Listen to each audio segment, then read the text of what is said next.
Order, please. Before we begin with the daily routine, the subject of this evening's late debate was submitted by the Honourable Member for Victoria the Lakes.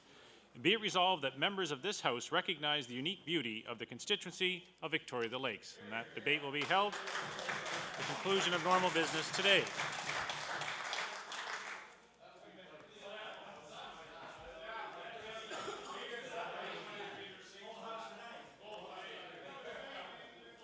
We'll now commence with the daily routine.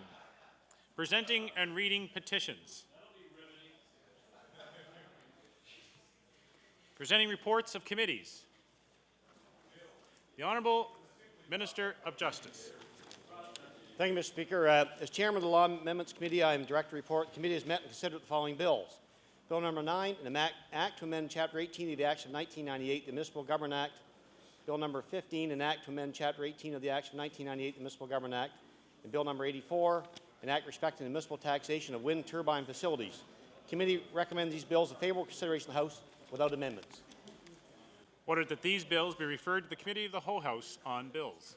The Honourable Minister of Justice. Mr. Speaker, as Chairman of the Law Amendments Committee, I also direct to report the committee has met and considered the following bills. Bill number 7, an act respecting the practice of registered nurses. And Bill number 11, an act respecting licensed practical nurses. The committee recommends these bills for favorable consideration of the House with certain amendments. Order that these bills be referred to the Committee of the whole House on Bills. Tabling reports, regulations, and other papers. Statements by ministers. Government notices of motion. The Honourable the Premier. Mr. Speaker, I hereby give notice that on a future day I shall move the adoption of the following resolution.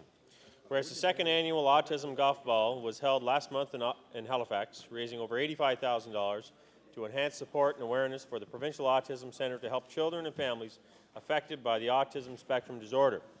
Whereas the need for support, education, and services has never been greater, as the Centre states that at least 1 in 166 people will be diagnosed with autism in their lifetime.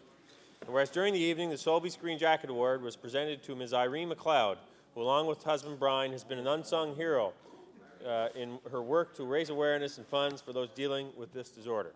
Therefore, be it resolved that all members of this House congratulate the Provincial Autism Centre on a second successful fundraiser to help support their efforts, and also commend Irene McLeod for her work complementing the tremendous efforts of the Centre. Mr. Speaker, I request waiver of notice passage without Request debate. for waiver. Is it agreed?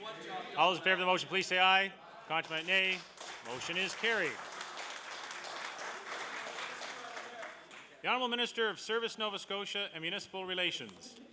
Mr. Speaker, I hereby give notice that on a future day I shall move the adoption of the following resolution. Whereas the Canada-Nova Scotia Infrastructure Secretariat, comprised of Grant Brennan, Eileen Waller-Hebb, Renee Frigo, Georgia DeMonk, Susan McDonald, Sarah Hahn, and Deborah Bayer. The point of sale team, comprised of Donna McRory, Mary Archibald, Greg Sewell, Chad McDonald, Wayne Richard, and Yansung Gu, and Perry Hamilton of the Geomatics Center in Amherst received the 2006 Ministers Awards for Excellence. Whereas the Ministers Awards for Excellence is part of the Service Nova Scotia Municipal Relations Employee Recognition Program. Whereas these awards recognize outstanding achievement by an individual or a team in support of the department's goals and objectives. Therefore, be it resolved that all members of this House thank and congratulate the recipients of this year's Ministers' Awards for Excellence for their outstanding support of Service Nova Scotia municipal relations goals and objectives. Mr. Speaker, I request waiver of notice and passage without debate. There's been a request for waivers. Agreed? All those in favour of the motion, please say aye. Contrary, nay. Motion is carried. I just would note to all members the noise level in the chamber is getting quite loud, so if you'd be mindful of that. The Honourable Minister of Human Resources. Thank you, Mr. Speaker. Mr. Speaker, I hereby give notice that on a future day I shall move the adoption of the following resolution. Whereas the Nova Scotia Ground Search and Rescue Association represents 24 volunteer teams in our province, and whereas these member teams are 100% volunteers and operate under the authority of the Emergency Management Office, and whereas since 1990, more than 5,000 Nova Scotians have taken the Ground Search and Rescue Program to better serve their communities, therefore be it resolved that all members of this House acknowledge the volunteer efforts of members of the Ground Search and Rescue Association and applaud their commitment to public safety in Nova Scotia. And I respectfully request waiver of notice. There's been a request for waivers. Agreed? All those in favor of the motion, please say aye. Contrary, nay. The motion is carried. The Honourable Minister of Justice. Mr. Speaker, I hereby give notice on a future date I shall move the adoption of the following resolution. Whereas all Nova Scotians deserve to live in safety and security, and whereas the province of Nova Scotia is working with our community partners to develop and implement a range of initiatives and legislative measures to address crime, and whereas the federal government has also introduced several pieces of legislation designed to protect Canadians by strengthening both enforcement and consequences. Therefore, be resolved, all members of this House and all Nova Scotians are encouraged to call on their Member of Parliament to support any legislation that will improve the safety of our communities. Mr. Speaker, I request waiver of notice. Passed without debate. There's been a request for waivers. Agreed? All those in favor of the motion, please say aye. Contrary, nay. The motion is carried. The Honourable Minister of Tourism, Culture and Heritage.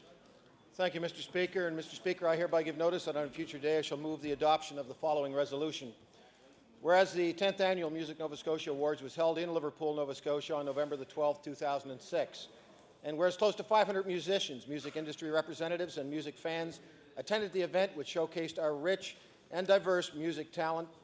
Whereas the province is a proud sponsor of our vibrant, world-class music industry, investing nearly $1.1 million since 2004 to help Nova Scotia artists develop and promote their music here at home and around the world. Therefore, be it resolved that all members of this House congratulate the winners and nominees of this year's Music Awards and recognize the tremendous efforts of the event organizers for their work in raising the profile of Nova Scotia music. Mr. Speaker, I request waiver of notice and passage without debate. There's been a request for waivers. Is it agreed? All those in favor of the motion, please say aye. Contrary, nay. The motion is carried. The Honourable Minister of African Nova Scotian Affairs. Mr. Speaker, I hereby give notice that on a future day I shall move the adoption of the following resolution. Whereas this past weekend the Black Culture Centre held its 23rd annual dinner, and whereas the Black Culture Centre is an organization that has existed for the past 23 years and represents African Nova Scotians from across the province, and whereas the Black Culture Centre has been an absolute resource for the Minister and the staff during the beginnings of the Office of African Nova Scotian Affairs, therefore be it resolved that all members of this House join me in congratulating the Black Cultural Centre on their 23rd anniversary and wish them success during the next 23 years of service to the African Nova Scotian community. Mr. Speaker, I request waiver of notice and passage without There's debate. been a request for waivers. Is it agreed? All those in favor of the motion, please say aye. Contrary, nay. The motion is carried. The Honourable Member for Dartmouth South Portland Valley on an introduction. Thank you, Mr. Speaker. I draw your attention to the West Gallery, where I'm pleased to introduce Kevin McLean and his paralegal services class from the Akerley campus of the Nova Scotia Community College System, and in particular my friend Nikki Dauphiny. And I invite them to rise and receive the warm welcome from the legislature.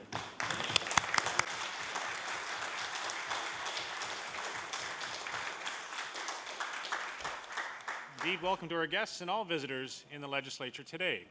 The Honourable Member for Annapolis on an introduction. Thank you, Mr. Speaker. I'd like to draw the attention of the House to the West Gallery, where I'd like to introduce Sylvester Atkinson, who is a former mayor of Middleton, and Vera Arrington, who is a councillor in Middleton, and both of them have been long-standing members of the committee to encourage the government to bring a nursing home into Middleton. So I would ask them to stand and receive a warm welcome of the House. 400 bids.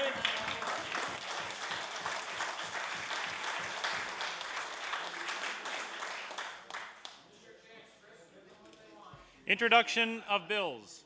The Honourable Minister of Health. Thank you very much, Mr. Speaker. Before I introduce this bill, I'd like to introduce a few people that are in our gallery. Please do. I asked them to stand as I introduce them. This is from, of course, the Midwifery Act that we're about to introduce.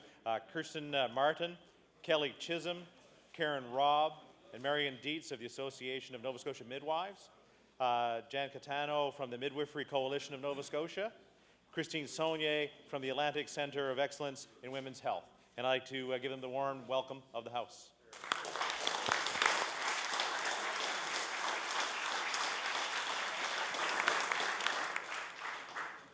Thank you very much, Mr. Speaker. I beg leave to introduce a bill entitled An Act Respecting Midwifery.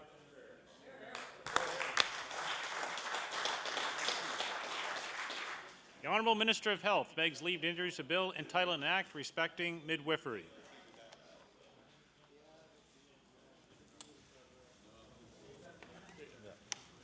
Bill 107, entitled an act respecting midwifery.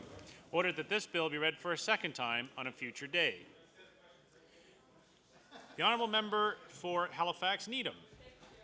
Mr. Speaker, would I be permitted to make an introduction Please do. before I table one? Thank you very much. Mr. Speaker, today in the East Gallery, we are joined by some members, not all members, but some members of the Coalition Against Workplace Violence. Joan Jessam, the President of the Nova Scotia Government and General Workers Union, Mary Lou Donnelly, the President of the Nova Scotia Teachers Union, and Janet Hazelton, the President of the Nova Scotia Nurses Union. And I would ask our guests to rise and receive the warm welcome of the House.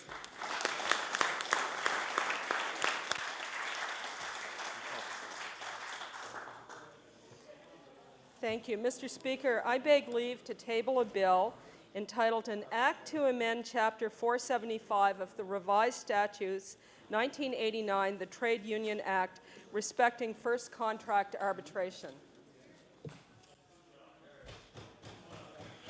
The Honourable Member for Halifax Needham begs leave to introduce a bill entitled an act to amend Chapter 475 of the Revised Statutes 1989, the Trade Union Act, respecting first contract arbitration.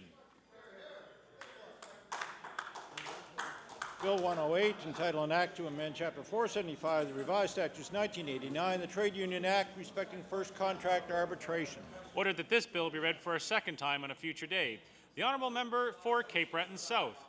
Yes, Mr. Speaker. Mr. Speaker, I beg leave to introduce a bill, an act to amend Chapter 7 of the Acts of 1996, the Occupational Health and Safety Act.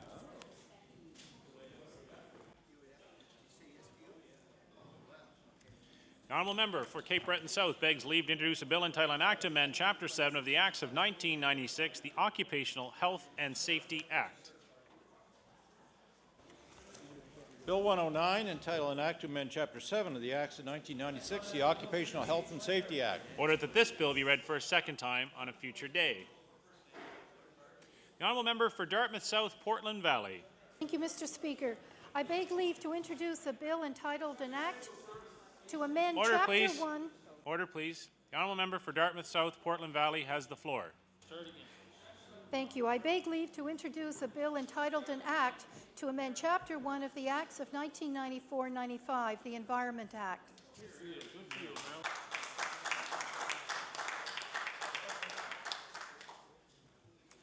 The Honourable Member for Dartmouth South, Portland Valley begs leave to introduce a bill entitled an act to amend Chapter 1 of the Acts of 1994-95, the Environment Act. Bill 110, entitled an act to amend Chapter 1 of the Acts of 1994-95, the Environment Act. Ordered that this bill be read for a second time on a future day. The Honourable Member for Cape Breton South. Mr. Speaker, beg leave to introduce a bill, an act to amend Chapter 222 of the Revised Statutes 1989, the Industrial Development Act.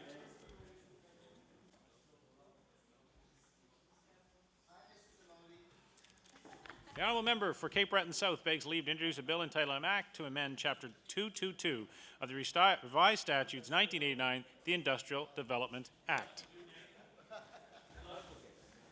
Bill 111, entitled an act to amend Chapter 222 of the Revised Statutes 1989, the Industrial Development Act. Ordered that this bill be read for a second time on a future day. The Honourable Member for Halifax Clayton Park. Thank you, Mr. Speaker. Mr. Speaker, I beg leave to introduce a bill entitled an act respecting the establishment of a domestic violence prevention committee in Nova Scotia.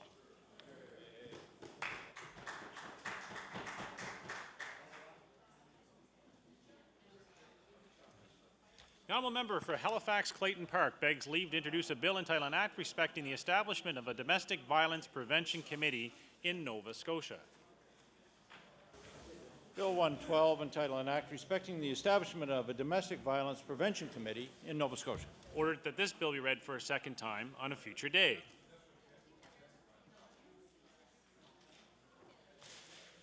Notices of motion. The Honourable Leader of the Official Opposition. Thank you, Mr. Speaker. I hereby give notice on a future day I shall move the adoption of the following resolution. Whereas on September 29, 2006, the Dartmouth Minor Football Association held its annual fundraising night at the Colby Ale House in Cole Harbour. And whereas the fundraiser was an overwhelming success with $7,500 raised by the association through a 50-50 draw, raffle of a glass turkey, and the main event, an auction. And whereas this fundraiser enabled the Dartmouth Minor Football Association to cover equipment costs and operating expenses so that over 70 young athletes have the opportunity to develop their skills and have a rewarding experience participating in this team sport, therefore be it resolved that this House of Assembly commend the Dartmouth Minor Football Association for its commitment to the youth of the community and thank the executive, community organizers, and sponsors for their generosity, support, and goodwill during their first annual fundraising night at the Colby Ale House in Cole Harbour. Mr. Speaker, I would request waiver and passage without debate. There's been a request for waiver. Is it agreed? All those in favor of the motion, please say aye. Contrary, nay. The motion is carried.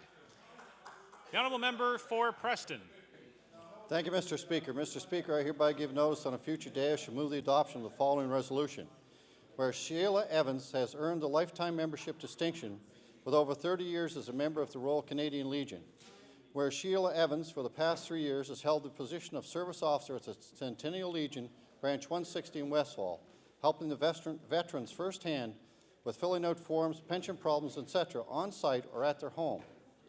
And whereas Sheila Evans has worked on special projects such as the Year of the Veteran Monument, as well as organized Christmas and Remembrance Day celebrations at the Centennial Legion, having residents of Camp Hill Hospital attend. Therefore, be resolved that members of this House of Assembly join me in thanking Sheila Evans for her compassion, dedication, and tireless work on behalf of our veterans in Nova Scotia for the past 30 years plus. Mr. Speaker, I'd ask for waiver. There's been a request for waiver. Is it agreed? All those in favor of the motion, please say aye. Contrary, nay. The motion is carried. The Honourable the Premier. Speaker, I hereby give notice that on a future day I shall move the adoption of the following resolution.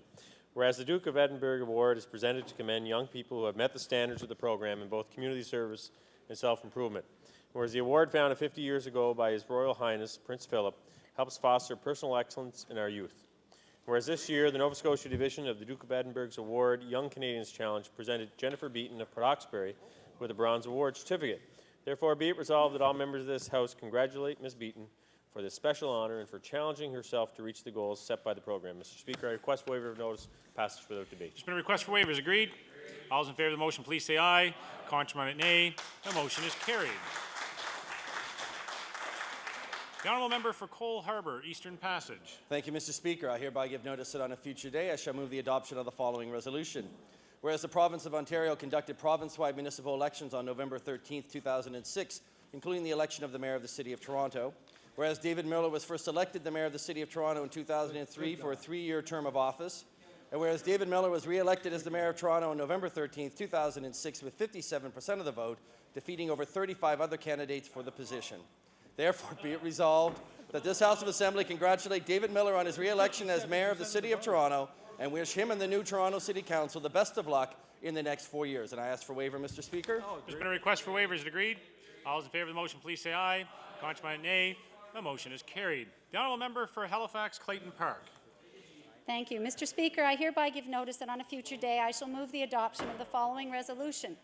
Whereas, according to the Nova Scotia Advisory Council on the Status of Women, 74 women, including 2 infants, have been murdered or died violently in Nova Scotia since 1989. And whereas the government has a role to play in the coordination of information and in raising awareness on women's issues, particularly violence against women, and whereas as long as women continue to be abused and murdered at the hands of their partners, the government has a responsibility to ensure proper policies and supports are in place. Therefore, be it resolved that members of the House of Assembly acknowledge that this government has not done enough to protect women from domestic violence and should act to introduce legislation and programs to eliminate domestic violence. Mr. Speaker, I ask for waiver of notice and passage without Request debate. for waivers agreed. I hear several noes. The notice is tabled. The honourable member for Victoria, the Lakes. Thank you, Mr. Speaker. Mr. Speaker, I hereby give notice that on a future day I shall move the adoption of the following resolution.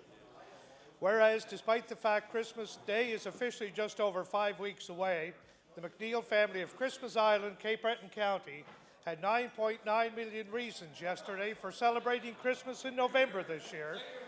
And whereas Jim James and Mary Lee McNeil were one of 4 winners from across Canada in last week's $39.9 million Lotto 649 jackpot. And whereas the McNeils purchased their ticket at the Grand Narrows convenience store, surprising owner Elaine McNeil by asking her to check the ticket without telling her in advance that they had won.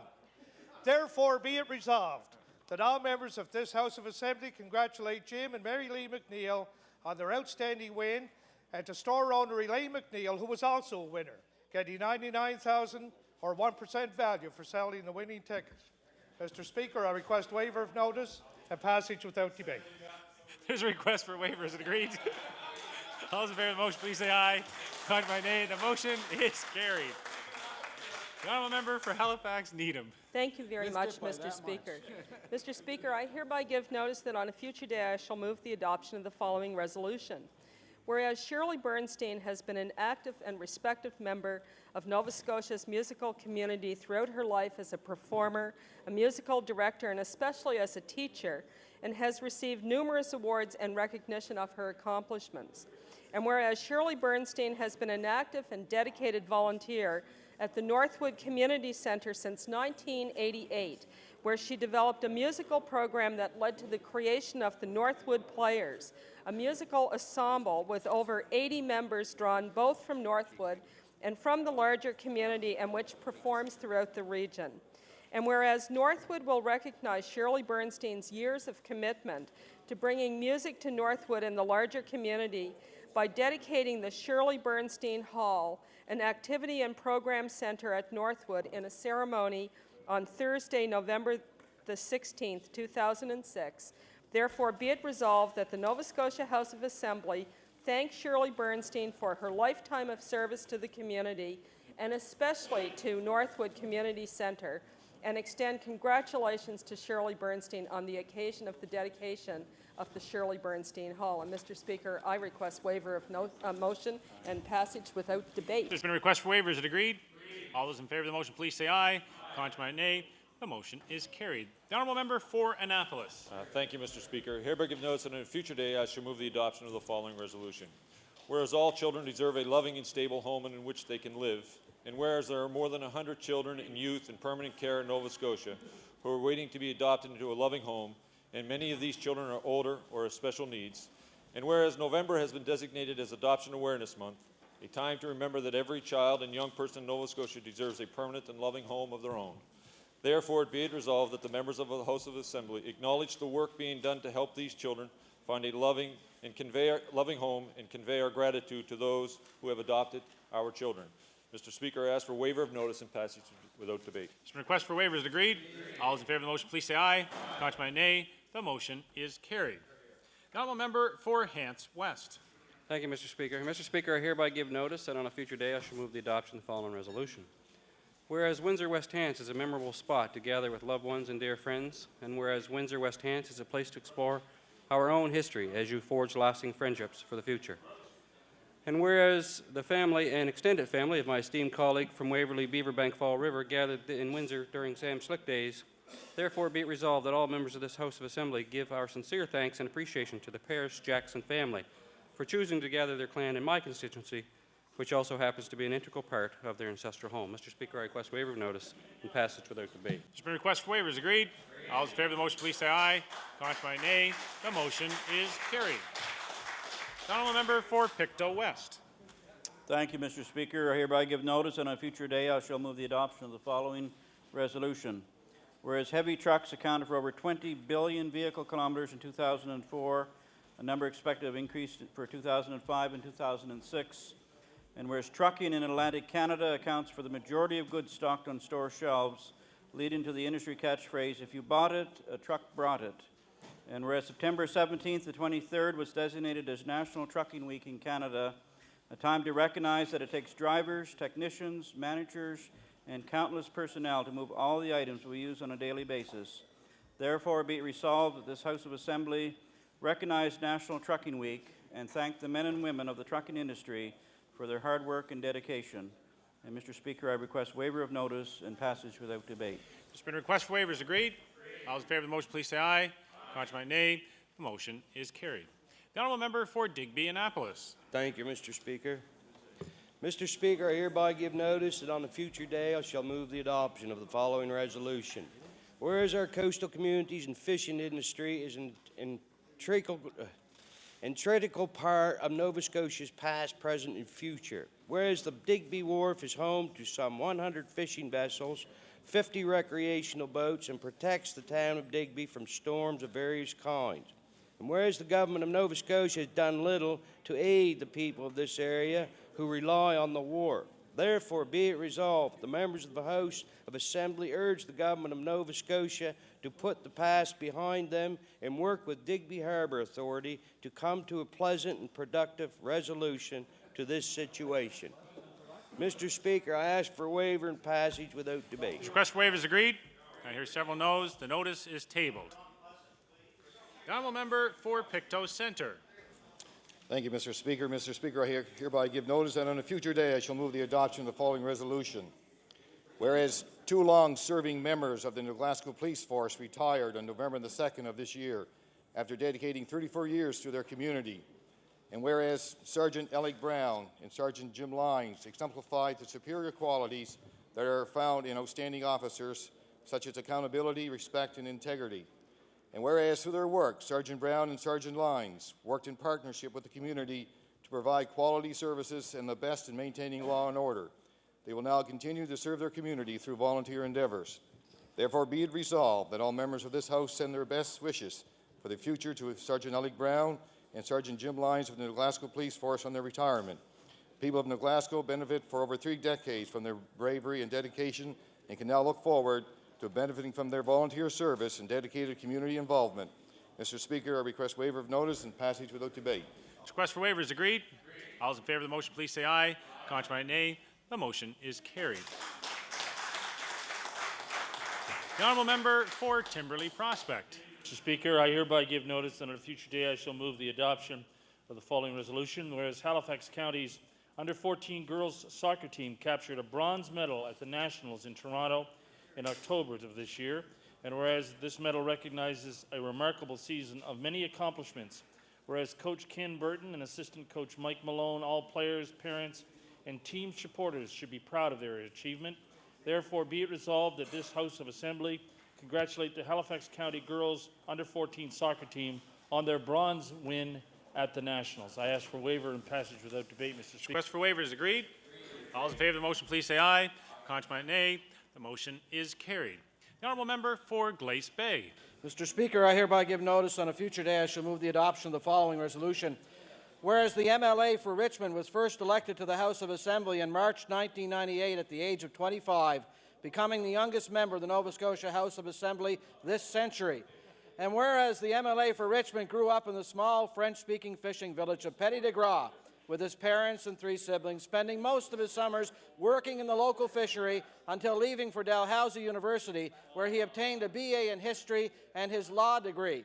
And whereas the Richmond MLA has been an advocate for Acadians and French-speaking people across the province in hopes that all government services in the province are one day provided in both of Canada's official languages. Therefore, be it resolved, the members of this House of Assembly give their warmest wishes to Michelle Sampson, MLA for Richmond, interim leader of the Liberal Party, who celebrates his 34th birthday today.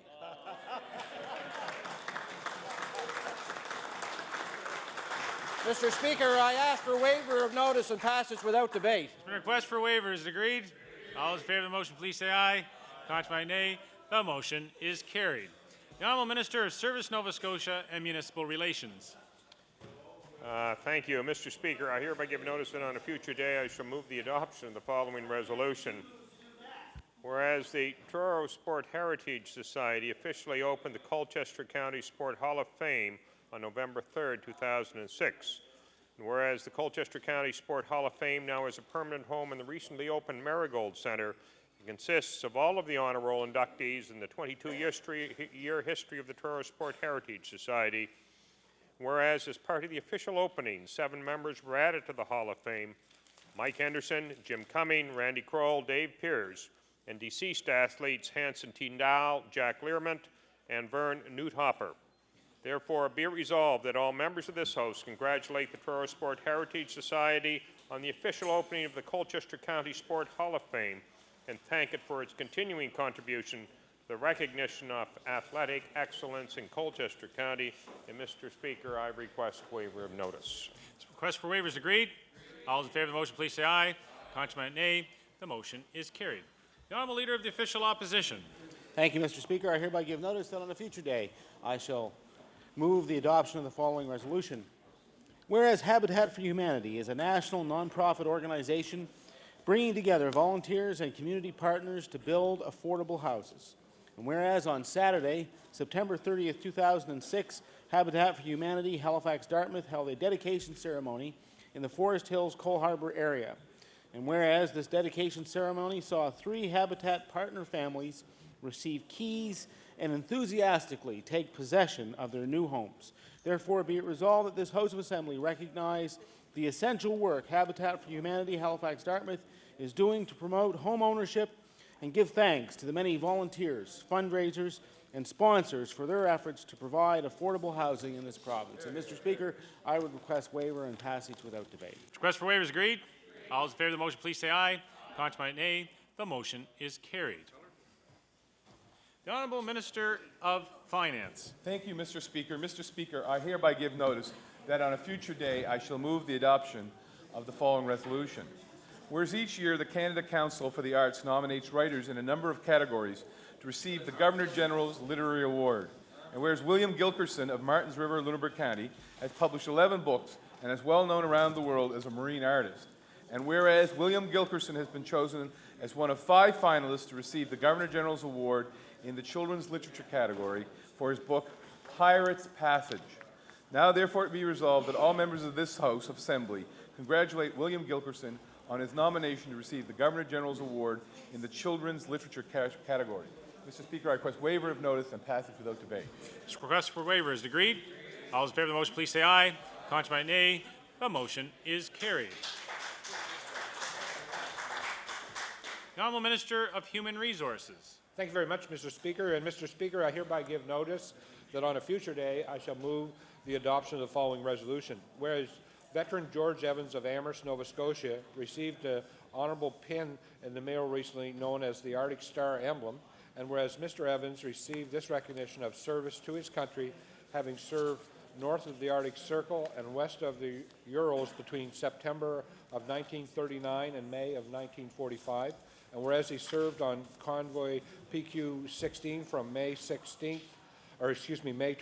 to July the 8th, 1942, as well as on convoy JW-53 from February to December of 43.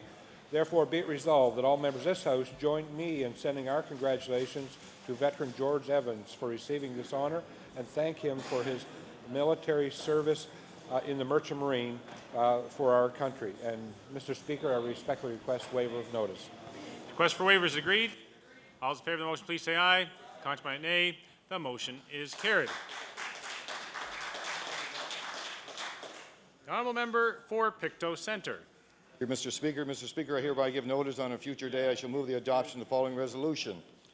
Whereas 2 New Glasgow businesses have recently helped ease the financial burden placed on some local families with back-to-school preparations, and whereas Milton Gallant of the UPS store and Karen Logan of Pizza Delight worked together with Online Office Supplies to launch the program that included a special website. The website allowed for people to order supplies online and have them sent to the UPS store, and those making donations to Pizza Delight were rewarded with Pizza Delight store coupons. And whereas the program, launched for the first time this year, ran from August 22nd to September 30th and was very successful, prompting Mr. Gallant and Ms. Logan to work on next year's program, and they hope it will be around for years to come. Therefore, be it resolved that all members of this House thank Mr. Gallant and Ms. Logan for their community dedication. Such a worthwhile program can be used as an example to other communities and encourage more support for those among us who may sometimes need it, especially children. Mr. Speaker, I request waiver of notice and passage without debate. Request for waiver is agreed. All those in favor of the motion, please say aye. Contrary, nay. The motion is carried. The Honourable Member for Hants West. Thank you, Mr. Speaker. Mr. Speaker, I hereby give notice that on a future day I shall move the adoption of the following resolution. Whereas Georgina Morehouse was made an honorary member of the Avon Valley Golf and Country Club this past summer, and whereas Georgina has been playing Avon Valley since the club first opened in 1972, and is still a formidable force on the links. And whereas at 90 years of age, she teamed with Garnet Harvey this summer to play in the club's mixed championship, a tournament she and Garnet won in 1998 when Georgina was a younger 82 years of age. Therefore, be it resolved that all members of this House of Assembly compliment Georgina Morehouse on her ongoing athletic spirit and wish her many more summers of great golf at the Evan Valley Golf and Country Club. Mr. Speaker, I request waiver of notice and passage without debate. There's been a request for waiver. Is it agreed?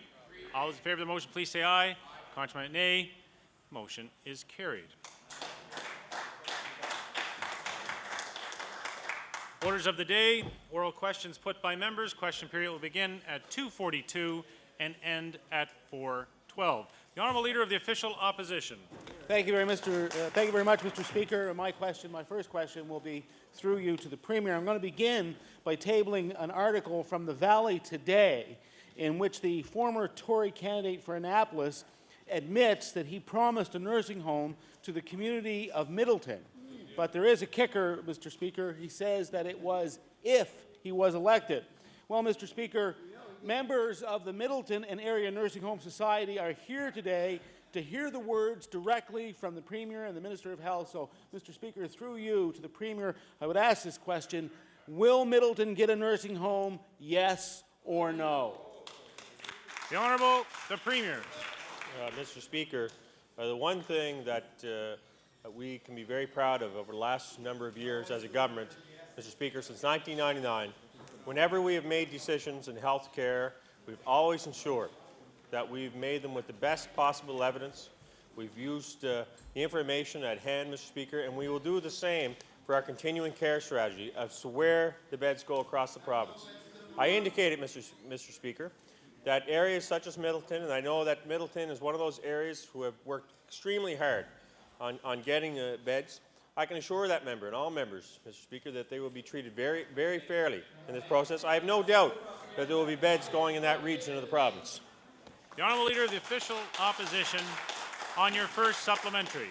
Well, Mr. Speaker, the former Tory candidate stated, the people of Middleton didn't elect me, so basically they've turned down what I've proposed, as far as I'm concerned.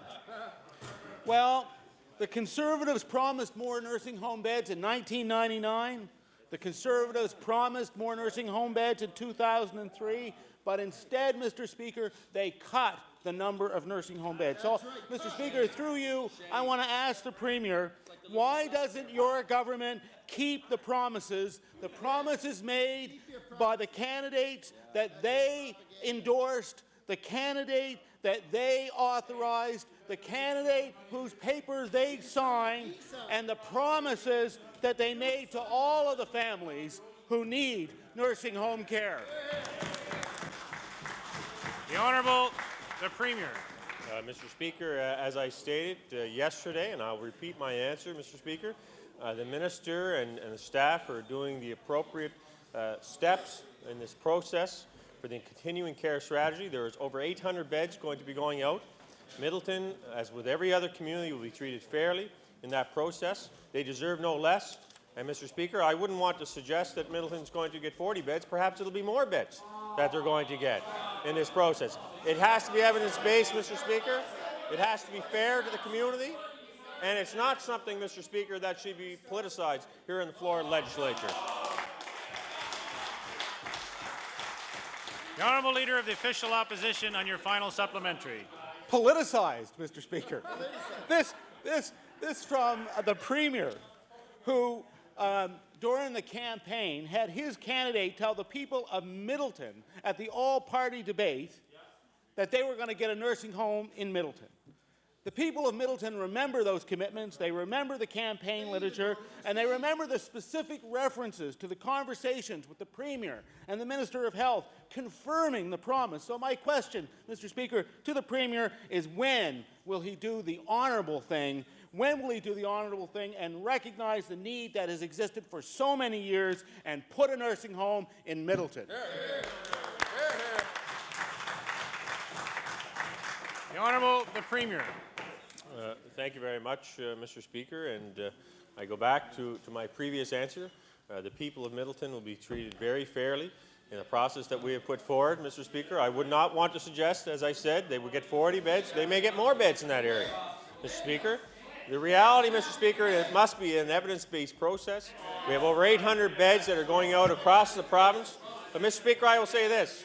This government made many commitments over the years. We made a commitment to balance the books in this province, and we did it. We made a commitment to get the offshore accord, and we did it. We made a commitment to grow the economy, and today, Mr. Speaker, 400 more jobs here in Halifax. Those are the types of commitments that we made, and we kept. The honourable member for Annapolis. Thank you, Mr. Speaker. My question is for the Premier. I'm afraid to ask it. He keeps digging the hole deeper and deeper, so I'm afraid to allow him to go. In the visitors gallery with us today are some residents of the Middleton area. They've come to watch the democratic process in action. They've come to hear this government say out loud that the promises that they were made a short 6 months ago to provide 40 nursing home beds was simply a figment of their imagination. The people of this province expect and deserve a democratic system where the promises that are made on and off the election trail will be fulfilled. So my question to the Premier is, what do you say to the residents of Middleton, including those that are here today, who are asking your government, where is our nursing home? The Honourable the Premier. Thank you very much, Mr. Speaker. And I know that the member has brought this to the floor of the legislature. In fact, he and I have spoken about this issue outside of the legislature. And I said the same things outside this legislature as I say here today, that there will be a fair process put in place. We will take a look, and I have no doubt the member was suggesting that Middleton should get 40 beds. Perhaps it's more beds they're going to get. I don't know that until the process follows through the appropriate steps. And I congratulate the committee who was working so hard to get that nursing home and to see those beds, Mr. Speaker. They are to be congratulated, certainly. The honourable member for Annapolis on your first supplementary. Thank you, Mr. Speaker. Mr. Atkinson is in the gallery today, and he met with Mr. Hannam and you, Mr. Premier, on June 2nd this past summer over a cup of Tim's Best. You discussed nursing home beds once again.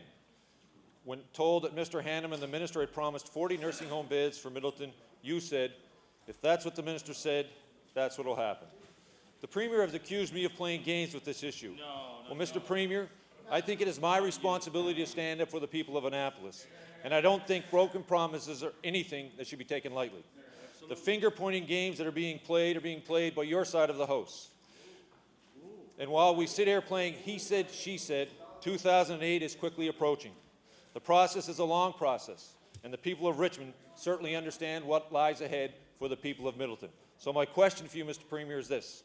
When will you stop playing games with the people of Middleton and get these beds into Middleton where you promised them? The Honourable the Premier. Mr. Speaker, I'll refer that to the Minister of Health. The Honourable Minister of Health. Thank you very much, Mr. Speaker, and I want to thank the member opposite for the question and bringing this important issue once again to the floor of this legislature. I also want to thank the member opposite for helping us out today, having a meeting with the group that I so happily had with our members from Middleton to discuss this issue, to try to explain where we are with a continuum care strategy and how they fit within that strategy. Mr. Speaker, I'm sure that all members of this House understand the process that we put forward to make sure that we're putting the right number of beds in areas of Nova Scotia the right way the first time. The honourable member for Annapolis on your final supplementary. My final question is for the Minister of Health. Middleton is just one town on a long list of areas waiting for more nursing home beds. There is a shortage of nursing home beds from one end of this province to the other. So my question to the Minister is, will your government stick to its promises to the residents of Middleton and all Nova Scotians to provide the 826 nursing home beds you promised on schedule? The Honourable Minister of Health. Thank you very much, Mr. Speaker. And to the member opposite, I think that all seniors and individuals that have to go off to nursing home care deserve the best that they possibly can have. And yes, we will honor our commitment through the continuing care strategy to ensure that we have 826 beds right across this great province of ours. The Honourable Leader of the Official Opposition. Well, thank you, Mr. Speaker. You know, it seems like the Premier is suffering from a little political amnesia, so maybe we can refresh his memory. I'm going to table a campaign statement the Premier made during the spring 2006 election. The Premier stated, and I quote, "Our new PC team is making needed investments now for seniors and their families. It's long-term care here in Halifax, Sackville, Waverley, the Annapolis Valley, and Shelburne." Mr. Speaker, that was not the candidate for Annapolis speaking, nor was it the Minister of Health. Order, please. The Honourable Leader of the Official Opposition on your question. Well, Mr. Speaker, they may think it's funny, but there's an awful lot of people in this province who don't. This is a serious matter. This was not the candidate for Annapolis speaking, nor was it the Minister of Health. It was the Premier, the commitment of the Premiers. I tabled the statement. My question to him is this: why won't he admit that he and the Conservatives promised new nursing home beds now for the Annapolis Valley? The Honourable the Premier. Mr. Speaker, the government made a commitment to more beds here in Nova Scotia. The government will keep its commitment. In fact, Mr. Speaker, soon after the election, Mr. Speaker, I was in Richmond County for the opening of the new Richmond Villa, which, Mr. Speaker, had beds in it. The Honourable Leader of the Official Opposition on your first supplementary. This government can move very quickly when they see a real need. This year alone, the government has rolled out plans to open 31 new liquor stores as quickly as possible. They predicted that it would take mere weeks to move from call for proposals to signing the contract for a new liquor store. Meanwhile, families from Middleton must drive for hours to visit a loved one in a distant nursing home, passing those new liquor stores all along the way, Mr. Speaker. So I would ask the Premier, when will the new nursing home beds for Middleton be treated with the same urgency and as importance as the government gives to opening new liquor stores? The Honourable the Premier. Mr. Speaker, the government has put forward a very comprehensive continuing care strategy. The opposition is purely focused on beds, beds, beds. Well, Mr. Speaker, not everybody wants to be in a nursing home either, Mr. Speaker. The reality is, if you take a look at the continuing care strategy, it also gives people the opportunity to stay at home as well, to expanded services in home care, through home oxygen, a number of other initiatives, Mr. Speaker. This government made a commitment in that continuing care strategy for 1,300 new beds, 826 of them coming in the next couple of years, Mr. Speaker. The government also made short-term commitments. An example, as I gave in my previous answer, Mr. Speaker, is the Richmond Villa, a great example of a facility which will serve the people of Richmond County and the surrounding communities, Mr. Speaker, and a great example of what we can see across our province. The government is very proud of the investments we are making, Mr. Speaker, and we will deliver on the commitments we have made to the people of our province. The Honourable Leader of the Official Opposition on your final supplementary. Thank you, Mr. Speaker. The Premier has given people lots of opportunities to stay at home because they're not building any long-term care facilities for them to go to, Mr. Speaker. The Premier promised in the election campaign that he would make sure that long-term care would be there for seniors when they need it. The waiting lists for health care and nursing home care have kept growing because of the broken promises of this government. So my final supplementary to the Premier, through you, Mr. Speaker, is when is his government finally going to get the priorities straight and ensure that long-term care is there in Middleton and in Barrington and in the other communities where it's needed? The Honourable the Premier. Refer that to the Minister of Health, Mr. Speaker. The Honourable Minister of Health. Thank you very much, Mr. Speaker. And Mr. Speaker, we've been working very hard on this continuing care strategy, making sure that we're making the right decisions for the right reasons. Mr. Speaker, the staff of the Department of Health have been giving yeoman service to make sure that we're doing this in the right manner. The opposition seems to think that you can wave a wand and beds will appear. That won't happen. The hard work of this government will make sure that we protect the province of Nova Scotia and the seniors in those facilities. Wave the wand. The Honourable Member for Shelburne. Thank you, Mr. Speaker. My question is again to the Minister of Health. The community of Barrington has been waiting for a nursing home for 30 years, and I repeat, 30 years and counting. It is one of the communities that was promised nursing home bids during the recent election, 40 bids. 40 bids that are desperately needed so seniors can stay in their own area instead of being sent far away from home where they need care. Mr. Speaker, my question to the Minister of Health, when can I mark down the date of the groundbreaking ceremony for the 40 nursing home bids in Barrington? Yes, sir. The Honourable Minister of Health. Thank you very much, Mr. Speaker. And Mr. Speaker, I speak very highly of the work of the community of Cape Island and the community of Shelburne County on bringing this issue forward. Mr. Speaker, I know we're working quite closely with the staff and the folks at Bayside to make sure that we have beds in place in a short period of time. The Honourable Member for Shelburne on your first supplementary. Bayside. Thank you, Mr. Speaker. I'll table a letter from the Minister of Health dated May 25th, 2006 that states, and I quote, I am writing to provide you with a commitment for an additional 40 bids. We anticipate the bids being open in the fiscal year 2009-2010. Mr. Speaker, the Minister of Health stated in the media Mr. Speaker, the Minister of Health stated in the media the Middleton has no promise in writing, but Barrington most certainly does. My question to the Minister of Health, will his government honor this written commitment to Barrington? The Honourable Minister of Health. Thank you very much, and I'm glad to see that the member opposite knows what a commitment is and has seen it on a piece of paper, and we will commit to that date. The Honourable Member for Shelburne on your final supplementary. Mr. Speaker, empty promises have surrounded this issue for 3 decades. I repeat, 3 decades. Every day, this government delays building these beds. Seniors and their families lose a little more faith that they are ever going to get a nursing home. My final question to the Minister of Health, which category does Bayside expansion fall into?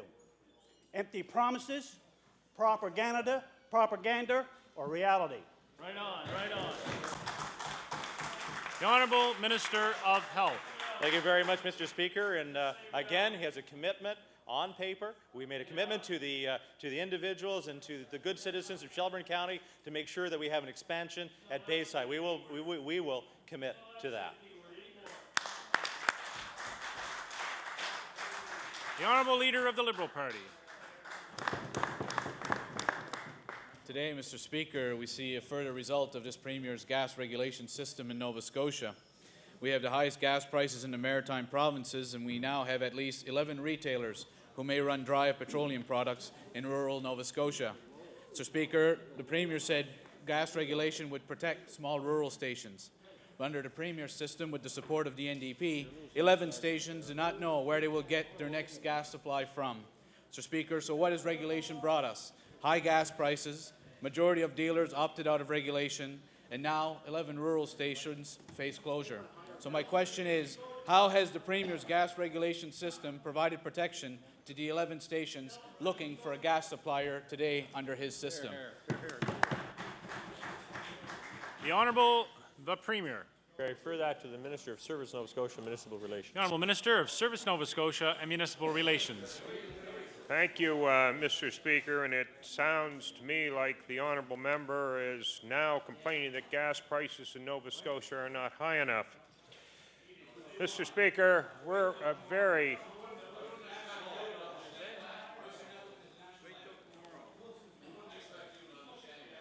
Mr. Speaker,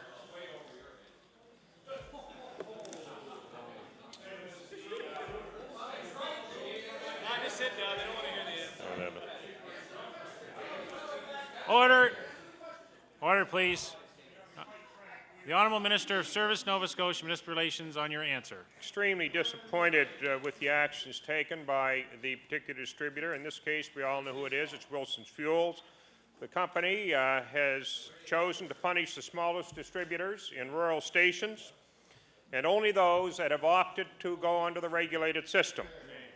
And what they are trying to do, and they said this quite openly to our department, that we don't like regulation and we are going to punish those who opted for it. Here you are. The Honourable Leader of the Liberal Party on your first supplementary. The Honourable Leader of the Liberal Party.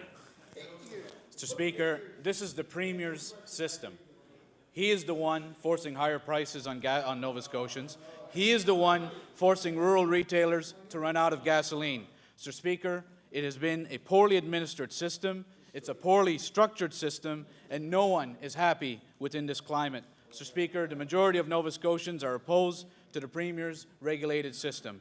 Mr. Speaker, I must say, it was a shame to hear the Premier yesterday, and I must say an even bigger shame to hear the Minister of Service Nova Scotia today blame a corporate citizen in our province that is well known for having supported communities throughout our province and having given some of the lowest gas prices over the years to Nova Scotian consumers, now being blamed by the Premier and by the Minister for your system's own failure. So my question again to the Premier is, when will the Premier finally admit that gas regulation has been a failure to the people of Nova Scotia?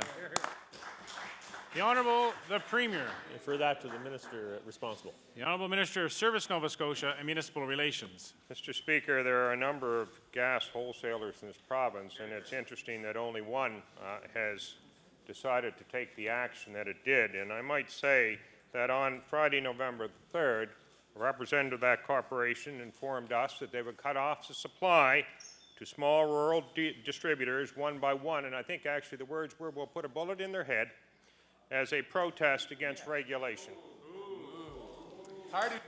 The Honourable Leader of the Liberal Party on your final supplementary. Who am I defending? Defending Nova Scotia consumers who are defending a company, defending a Nova Scotia company that supplied gas to rural areas when no one else would, when no one else was interested, supplied them with gas and kept those stations open. I want to know what the Premier has to say to the people of Paradise, Boylston, Kennetcook, Badek, Debert, Waikagama, Shelburne, South Ohio, Dartmouth, Ingonish Beach, and Sheet Harbour, all communities that now face the prospect of having no gas under your regulated system, but they certainly had gas under the competitive system. So my question to the Premier once again, how much more is it going to take, with now 11 stations facing closure, before you finally admit that gas regulation has been a failure to the people of Nova Scotia? The Honourable the Premier. Speaker, I refer that to the Minister responsible. The Honourable Minister of Service Nova Scotia Municipal Relations. Mr. Speaker, regulation was put in. The independent, the Gas Retailers Association province wanted it. It was intended to stabilize prices across the province. It has done that.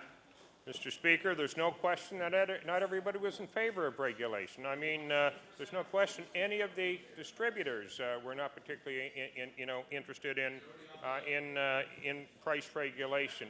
But I want to tell you that the independent, small, rural people who are independent operators, the majority of them, when they were given the option of whether they, and I'm not talking about the company-operated stations, obviously, but the majority of the independent small retailers who were independent, they opted for the regulated system and the guaranteed margins, Mr. Speaker. The Honourable Member for Cape Breton Nova.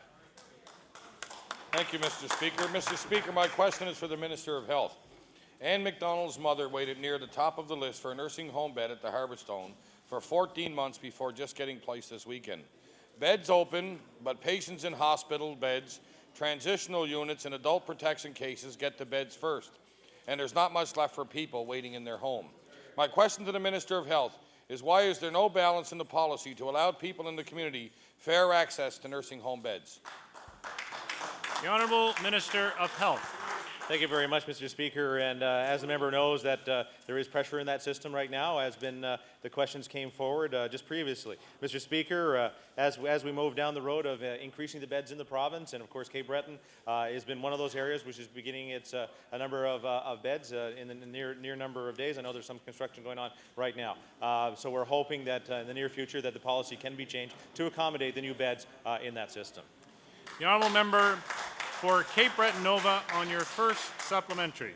Thank you, Mr. Speaker. Mr. Speaker, this senior was assessed to require around-the-clock care in order to get on the waiting list in the first place.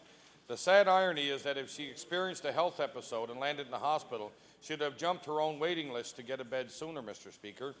The government has stopped the studies and a 10-year plan to do something to address this crisis now. I asked the Minister of Health, what is his definition of a reasonable wait time to access a nursing home bed if you require the care? The Honourable Minister of Health. Thank you very much, Mr. Speaker. And this government has been well aware that the waiting lists for nursing care are unacceptable, and one that we want to try to remedy, one that we will continue to work through our continuing care strategy for the expansion in the system. Right now, the system is in a state that has to have policies in place that certain people will get placed ahead of others in order to help out, as the member did allude to, in adult protection cases and other cases. Mr. Speaker, I look forward to changing that policy once those 826 beds are in the system. The honourable member for Cape Breton Nova on your final supplementary. I also look forward to a change in that policy, Mr. Speaker, sooner than later. Mr. Speaker, in 1999, this government campaigned on adding nursing home beds, but they cut nearly 100 instead, another empty campaign promise. The senior is not alone. The story could be repeated hundreds of times across the province of Nova Scotia. My final question to the minister, how much longer will these seniors have to wait until they get the care they require? The Honourable Minister of Health. Thank you very much, Mr. Speaker. And Mr. Speaker, the member opposite brings up the issue of cuts to nursing home beds. And Mr. Speaker, what has happened in that instance is, of course, that through the Fire Marshal's office, through occupational health and safety, we've had to make some adjustments to some nursing homes in order to provide safe and effective care to those residents. And Mr. Speaker, I look forward over the next number of months bringing forward where those beds will be located across this province to be fair and equitable to all seniors in this province of Nova Scotia. Honourable member for Sackville-Cobequid. Thank you, Mr. Speaker. My question this afternoon is for the Minister of Health. Nursing homes in Nova Scotia already face significant challenges in attempting to deliver the services they provide, Mr. Speaker. Ensuring that our elderly ill citizens receive the appropriate care should be their primary concern. For some of the facilities, however, Mr. Speaker, there are pressing financial issues that are interfering with this. Villa Acadienne in Metagan, Mr. Speaker, is an 86-bed long-term care facility. Because of current pension solvency rules, it is facing an annual increase of $212,000 to make up for this funding deficit, Mr. Speaker. Minister, Villa Acadienne wrote to you in June seeking your help, but you have yet to respond. Why are you failing to take their concerns seriously? The Honourable Minister of Health. Thank you very much, Mr. Speaker. And at this point, I'm unaware of that letter. And if a member could produce a copy, I would appreciate that. And I've looked into it as quickly as possible. The honourable member for Sackville-Cobequid on your first supplementary. Mr. Speaker, I'll table a copy of that letter for the minister. Let me put this in perspective. This increase represents 5% of the annual budget for Villa Acadienne, Mr. Speaker. Absorbing this cost will fall heavily on the backs of both taxpayers and the elderly ill residents of this facility, and it seems very unnecessary, Mr. Speaker. The reality, when considering pension funding for nursing home, is that they're not going anywhere, Mr. Speaker. They're not going away. There will long be a need, and indeed an even greater need for those beds, Mr. Speaker. So I ask the minister, can the minister tell this House, when will he give this issue the focus it deserves and work with Villa Acadienne to resolve this issue? The Honourable Minister of Health. Again, Mr. Speaker, to the member opposite, and thank him for bringing that in the question to the floor of this legislature. And Mr. Speaker, I'll look forward to getting a copy of that letter and to do my utmost to help out in this situation. The Honourable Member for Sackville-Cobequid on your final supplementary. Mr. Speaker, my final question will be for the Minister of Finance. Given the lack of response from the Health Department, Ville Acadienne wrote to the Minister on August 25th. Yet again, they haven't got any response from any minister from this government, Mr. Speaker, and I'll table that letter also. Their situation is serious, Mr. Speaker. So I ask the Minister, why does your government continue to ignore these pressing problems facing Ville Acadienne? The Honourable Minister of Finance. Refer that to the Minister of Environment and Labour. The Honourable Minister of Environment and Labour. Thank you very much, Mr. Speaker, and I'd be happy to look into the matter. There are many organizations and companies across Nova Scotia looking at their solvency requirements, and we are looking at them individually and be happy to respond to this once we get the request. The Honourable Member for Kings West. Thank you, Mr. Speaker. Mr. Speaker, my question is for the Minister of Natural Resources. On October 27, 2006, an order in Council was issued authorizing the Department of Natural Resources to purchase 1,156 acres of land situated at Bengal Road in Cape Breton. Now, just to familiarize everyone with the region, this area, of course, is located in the Conservative riding, Cape Breton West. Mr. Speaker, this is a large amount of land for the government to buy, so I think this House deserves an answer. My question to the Minister, why has your government purchased a considerable amount of land in this area? The Honourable Minister of Natural Resources. Thank you, Mr. Speaker. I want to thank the member opposite for giving me a chance to get up and speak about the importance of acquiring more Crown land and for conservation and other good purposes. This is a major commitment not only of this government, but I want to pay kudos to the Premier. When he was running for the leadership, he made that a priority. It was one of his 4 pillars, and of course, Mr. Speaker, we are following through on that commitment. The Honourable Member for Kings West on your first supplementary. Mr. Speaker, at $216 per acre, this calculates out to just under $250,000. It's a lot of taxpayers' dollars being spent by the government, Mr. Speaker. This area is surrounding land that is currently owned by the Crown. So with all these taxpayer dollars being spent to buy more Crown land, I think the people of this province have a right to know what the government is planning for this area. My question to the Minister, will you tell this House today why your department purchased 1,156 acres near Bengal Road in Cape Breton? The Honourable Minister of Natural Resources. Now to allow me to speak specifically to that purchase, these are certainly environmentally significant pieces of land. It allows us to join existing Crown land, and it was a very strategic purchase as determined by my staff. The Honourable Member for Kings West on your final supplementary. Well, Mr. Speaker, our staff recently contacted the Department of Natural Resources to find out more information about this land purchase. When asked about whether a copy of the report and recommendation from the Minister dated October 3rd, 2006 was available, we were told it was cabinet confidentiality and we were unable to obtain a copy. People of this province demand a government that is open and transparent. Now, if the Minister and his government are hiding something, I think now is the time to come clean and explain what this land is used for. My question to the Minister, since we are unable to obtain a copy of this particular report and recommendation, will you explain what the R&R dated October 3rd entailed? The Honourable Minister of Natural Resources. Yes, thank you, Mr. Speaker. I thank the member opposite for his question. Mr. Speaker, of course, when a recommendation comes forward, I always ask my staff as to justify their choice, and in this particular case, one of the justifications, as you would expect from this government, and in fact has been a hallmark of this progressive Conservative government for the last 7 years, is we've been very fiscally responsible. And in this case, the appraised value was a little bit over $300,000. The member opposite is right. The purchase price, the authorized purchase price, is about $250,000. That's over a $50,000 gain for the people of Nova Scotia. Thank you very much, Mr. Speaker.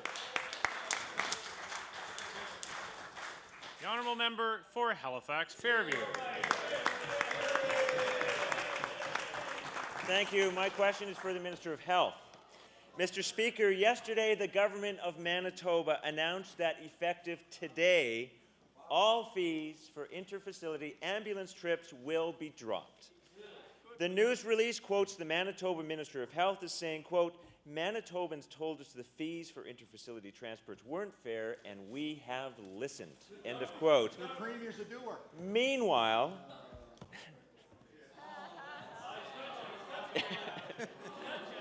Meanwhile, back here in Nova Scotia, the Minister of Health has been sitting on a consultant's report on ambulance fees for almost 1 full year. That report almost surely contains recommendations to make the ambulance fee system more fair, but the minister not only refuses to act on it, he refuses to let anyone else even see it. My question to the minister is, why won't the minister table that report in this House today? The Honourable Minister of Health.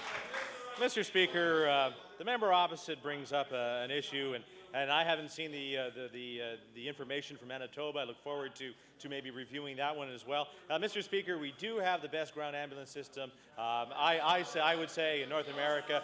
Currently, we do subsidize over 91% of all transfers in this province, and we'll continue to provide this wonderful service to all Nova Scotians. Yep. The Honourable Member for Halifax Fairview on your first supplementary. Mr. Speaker, the minister knows full well that the excellence of the service provided by the paramedics does not address the issue, which is the unfairness of the ambulance fee system. The paramedics have nothing to do with the fees. Mr. Speaker, over the past several years, I have acted for a dozen Nova Scotians who believed their ambulance bills were unfair. In every single case, the Department of Health has dropped any attempt at collection.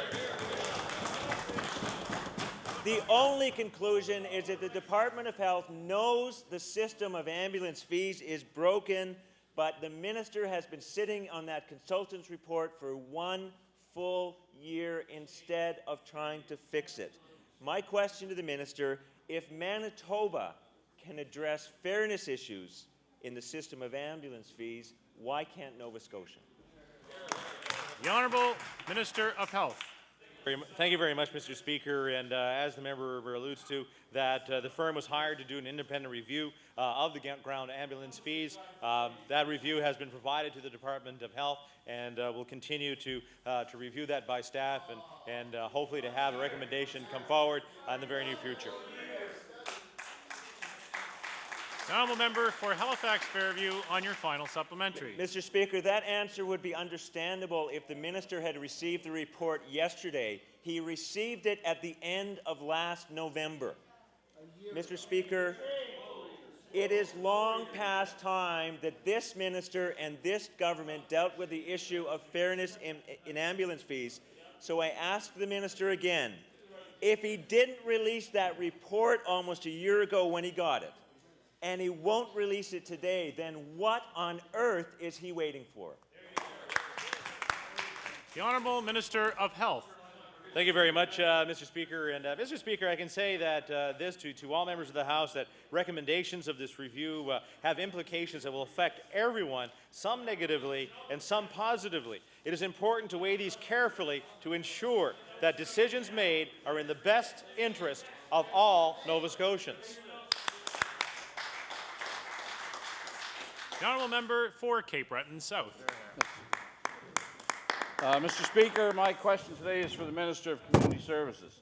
Mr. Speaker, there are over 700 people on a waiting list for seniors and family housing in Cape Breton County alone. Apparently, money has been set aside for new housing units to be built, and apparently 33 of these new units are supposed to be built in Cape Breton. As of today, Mr. Speaker, none of these units have been completed. Mr. Speaker, while 33 units, if they ever materialize, is a great start, it is simply not enough. That still leaves over 670 people on a waiting list. Mr. Speaker, a list that is growing daily. My question to the minister, what is the minister doing to help find affordable housing for the other 670 Cape Bretoners on this wait list?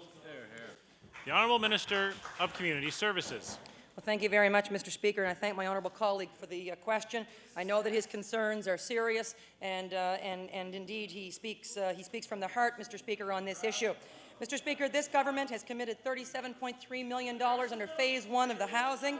Mr. Speaker, 18.9 will be committed under the Phase 2, Mr. Speaker. That RFP should be out by the end of this month, Mr. Speaker, and we look forward to rolling more projects out all across the province, Mr. Speaker, indeed in Cape Breton as well. And, Mr. Speaker, $23 million we have in a federal housing trust that we will look forward to rolling out to address all the needs of all Nova Scotians, Mr. Speaker. The honourable member for Cape Breton South on your first supplementary. Mr. Speaker, but when the minister finished speaking there, one fact is still obvious. There's still no units being built in Cape Breton. Mr. Speaker, we're all waiting patiently, some of us not too patiently, for the report on the asbestos found in the subsidized housing units in the Whitney Pier area. In the meantime, a lot of these units are being left empty. Many more housing units are in urgent need of repairs and are unfit to live in. People in Cape Breton are moving into private apartments in the meantime, and some of these landlords are taking advantage of these vulnerable people. Some landlords are raising their rents to levels they know will be covered by community services, but are refusing to make maintenance or repair calls since these residents have no other place to go. My supplementary question to the minister: what are you going to do to protect these Nova Scotians forced into low-rent situations with slum landlords while they linger on wait lists for affordable housing? The Honourable Minister of Community Services.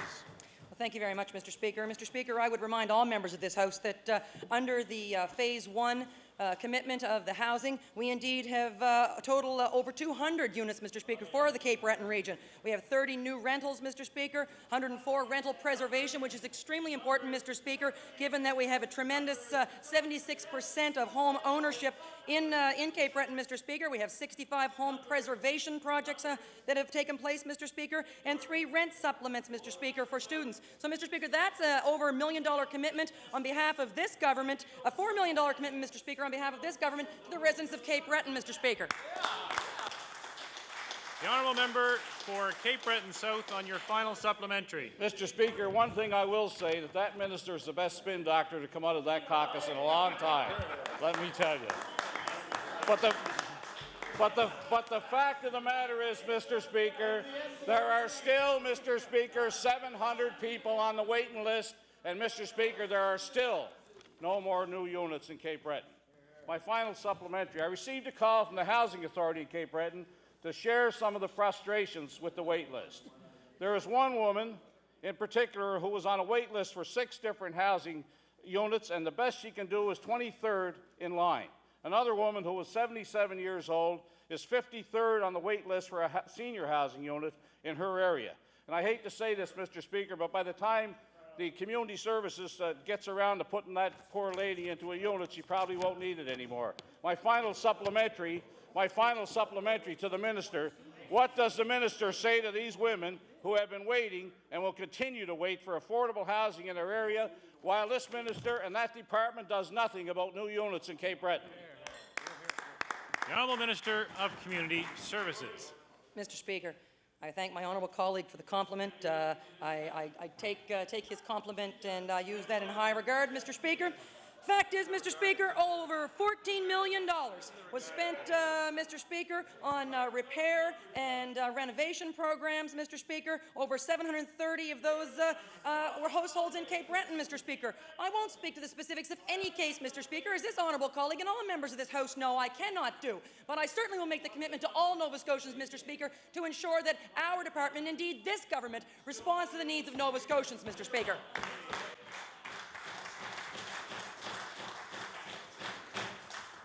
The honourable member for Halifax Needham. Thank you very much, Mr. Speaker. Mr. Speaker, my question through you is to the Minister of Labour. Mr. Speaker, earlier today here at Province House, members of Nova Scotia's public sector unions called on the minister to protect workers from violence on the job. The Nova Scotia Government Employees Union, the Nova Scotia Teachers Union, the Nova Scotia Nurses Union, and the Canadian Union of Public Employees want to highlight the fact that in Nova Scotia, workers are not protected from bullying, intimidation, or violence under the current law. So, Mr. Speaker, I want to ask the Minister of Labour, when is he going to introduce violence in the workplace regulations to protect all Nova Scotian workers? Hear, hear.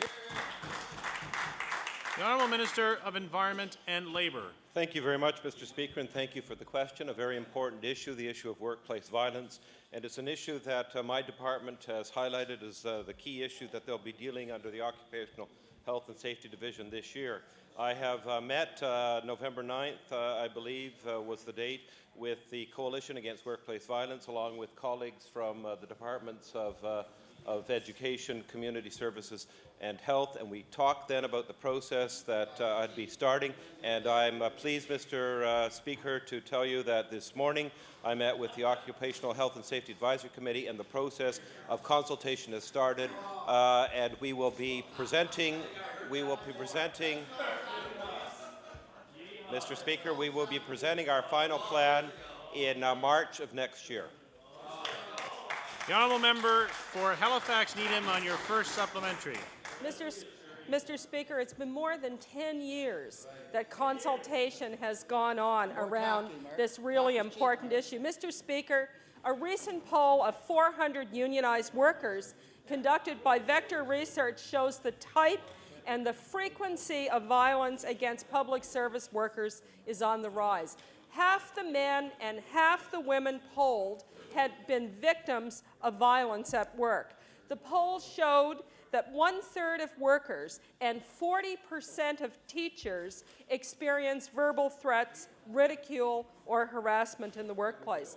So, Mr. Speaker, I'd like to ask the Minister, in light of these worrying statistics, how can he possibly justify the delay in introducing regulations to protect Nova Scotia's workers from violence at work?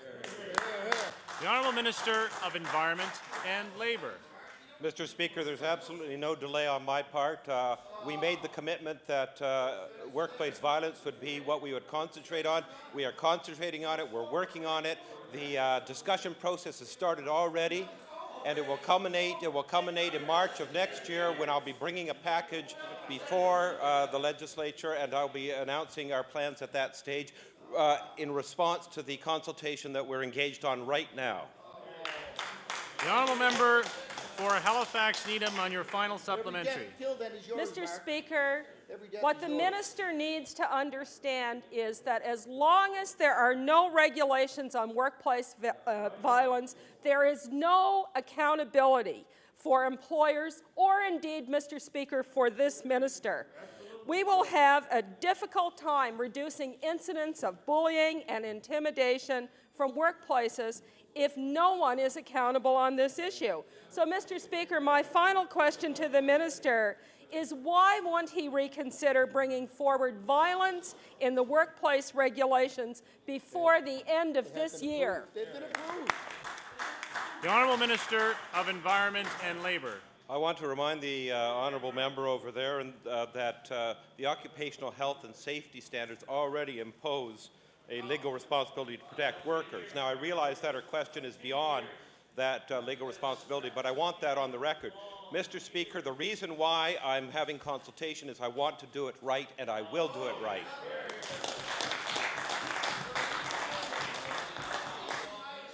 The Honourable Member for Pictou East. Mr. Speaker, my question is for the Minister of Natural Resources. If we have learned anything from this minister, is that he is good at walking around questions with non-answers. When the department carried out its review on game sanctuaries, people said loud and clear that they wanted sanctuaries to have more protections. This minister has stated recently that a game sanctuary is a place where you protect wildlife. But, Mr. Speaker, wildlife cannot survive without habitat. When will this minister bring forward habitat protections for sanctuaries? There you go. Good question. The Honourable Minister of Natural Resources. Yeah, well, thank you, Mr. Speaker, and very pleased that the member opposite has been paying attention to my answers. He's absolutely right. Game sanctuaries are a place where you're not able to hunt wildlife, and that will certainly continue to be the case.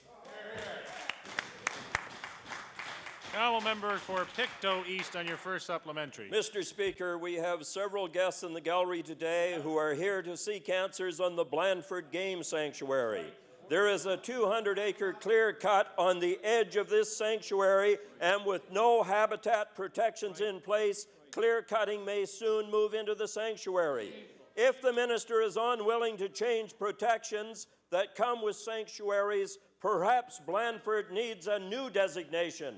Mr. Speaker, my question: will this minister work with his department to have Blandford designated as a nature reserve? There you go. The Honourable Minister of Natural Resources. Nature reserve, that's you. Yes, thank you, Mr. Speaker. And Mr. Speaker, of course, there are various ways you can protect Crown land, indeed any land in this province. Nature reserve is in fact one of them. There is a process in place to do that, and I would certainly invite the people involved in this to bring it forward for consideration. However, I do want to be unequivocal in my support that there will be no hunting in that game sanctuary.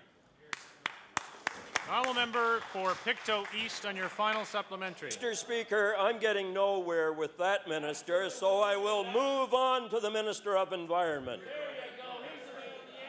Mr. Speaker, the guests in the gallery are here to meet with the Environment Minister later this afternoon about Blandford. So I will get their conversation started. What does the Environment Minister think of the proposal to make Blandford a nature reserve? The Honourable Minister of Environment and Labour. Very much, Mr. Speaker. I'm very tempted to quote the opposition leader for the Parliament of Trinidad and Tobago right now, but you would rule me out of order. This is what he said to the Prime Minister at the time. But anyway, I won't do it. The honourable member knows well what I would say if I could say it without being ruled out of order. Answer. Anyway, I'll answer the question. The question is that at the invitation of my colleague, who is the MLA for that area, I set up this meeting for this afternoon and look forward very much to hearing from them, because our government is absolutely committed to moving to 12% of the land mass of Nova Scotia being protected area, and we're working toward that goal and making great progress.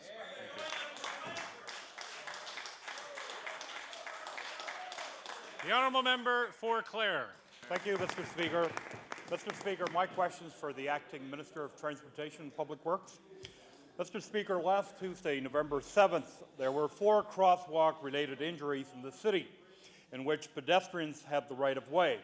2 women were struck by a vehicle on South Park Street, 1 woman receiving serious abrasions, another woman was hit by a car at a marked crosswalk on Coburg Road, injuring her hip and leg, and a man was crossing the street at a clearly marked walkway on Cogswell and North Park Street when he was struck by a car and received minor injuries.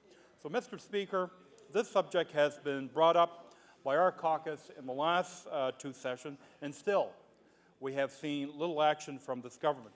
So my question for the acting minister is, what is your government doing to ensure more safety at crosswalks in Nova Scotia? The Honourable Minister of Finance. Thank you, Mr. Speaker. Mr. Speaker, my understanding is that the Road Safety Committee is reviewing the serious problem.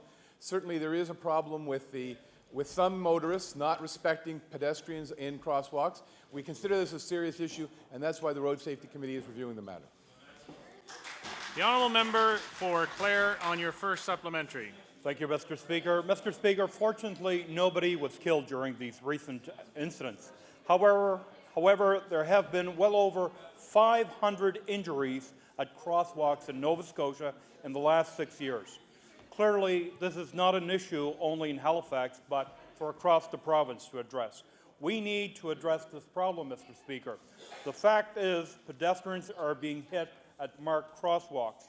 It is our duty to increase awareness and education with regards to crosswalk safety. Motor vehicles must slow down, and the government must take action on this matter. So again, to the acting minister is, will the department act now and commit to increase crosswalk awareness for both pedestrians and drivers? The The Honourable Minister of Finance. Thank you very much, Mr. Speaker. Mr. Speaker, my understanding is that Nova Scotia does adhere to national standards with respect to crosswalk safety. We certainly want to do everything we can that would emphasize the importance to all motorists in Nova Scotia of crosswalk safety, and I will convey that to the minister involved. The Honourable Member for Clare on your final supplementary. Thank you, Mr. Speaker. I'm glad to hear the minister indicating that they'll be doing whatever they can. Well, Mr. Speaker, other provinces have safer, more effective ways to indicate crosswalks. In Ontario, speed bumps are located ahead of crosswalks to ensure motorists slow down before they reach the walkways. Saskatchewan has implemented law requiring all crosswalk lights be red in color to indicate drivers must come to a complete stop. So again to the minister, will your government investigate this matter and consider constructing speed bumps and equip crosswalks with red warning lights to ensure safety for pedestrians? The Honourable Minister of Finance. Mr. Speaker, I understand that the Departments of Service, Nova Scotia, Transportation and Justice are working on this very issue now and will be reviewing all of the measures across this country to ensure that Nova Scotians are as protected as much as possible. The Honourable Member for Sackville-Cobequid. Thank you, Mr. Speaker. My question is for the Minister of Health. The consultant report on Lifelight Air Ambulance Service talked extensively about the strained relationship between staff and management, Mr. Speaker. The Minister has stated that he does not foresee difficulty in resolving the tension that exists in these relations. He has not, however, confirmed whether or not management will change hands as the recommendation suggests, Mr. Speaker. This uncertainty is a source of stress for the hard-working employees of the Lifelight program. So my question to the Minister is, will you confirm for the benefit of the Lifelight employees whether new management will be sought out? The Honourable Minister of Health. Thank you very much, Mr. Speaker. Mr. Speaker, we have accepted the recommendations from the Fitch report. Mr. Speaker, we're reviewing it in-house to see if there's some models that we can be looking at. Mr. Speaker, I also have committed to the members of the Lifelight team who belong to the NSGEU to sit down and chat with them as well before we bring any recommendation forward in the next bit. The Honourable Member for Sackville-Cobequid on your first supplementary. Mr. Speaker, the Minister's Department has shown a lack of respect towards healthcare workers recently.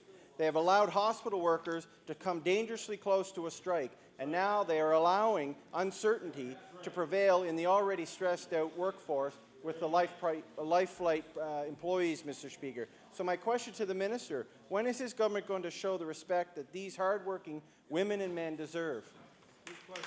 The Honourable Minister of Health. Mr. Speaker, we respect every member of our healthcare teams across Nova Scotia. We will continue to work with them to make sure that we're providing quality healthcare to all Nova Scotians. The Honourable Member for Sackville-Cobequid on your final supplementary. Mr. Speaker, I remember Bill 68, Mr. Speaker. I remember the respect that this government showed the paramedics of this province, Mr. Speaker. The consultant report outlines 29 recommendations, all of which the Minister of Health stated are priorities. The Minister also had stated that he would bring them to Cabinet. So my final question to the Minister, will you tell us what is being done to implement the recommendations brought forward by this report? The Honourable Minister of Health. Mr. Speaker, the report also underlines that we have one of the best air ambulance systems in all of North America. Mr. Speaker, it also underlines that we need to be a model for other air ambulances across North America. And Mr. Speaker, we will take those recommendations as they are in our department, review them, and make sure that we're doing the right thing for all Nova Scotians, and of course, make sure that we take care of this very important program.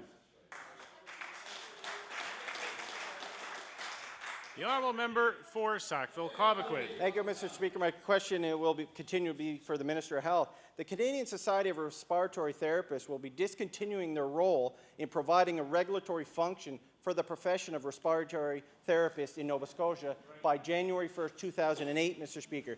If the province of Nova Scotia has not fully implemented alternative regulations of the respiratory therapist by this time, there will be no body to oversee the regulations of this profession, Mr. Speaker. The Respiratory Society of Nova Scotia has been in negotiations with this government and the previous government seeking self-regulation for 10 years, Mr. Speaker. So my question to the Minister, your department has been aware of this issue for many years. What has stopped you from bringing forward legislation before the Canadian Society of Respiratory Therapists cease their regulatory function? The Honourable Minister of Health. Thank you very much, Mr. Speaker. Mr. Speaker, well know that this piece of legislation is, of course, before the department, working with respiratory therapists.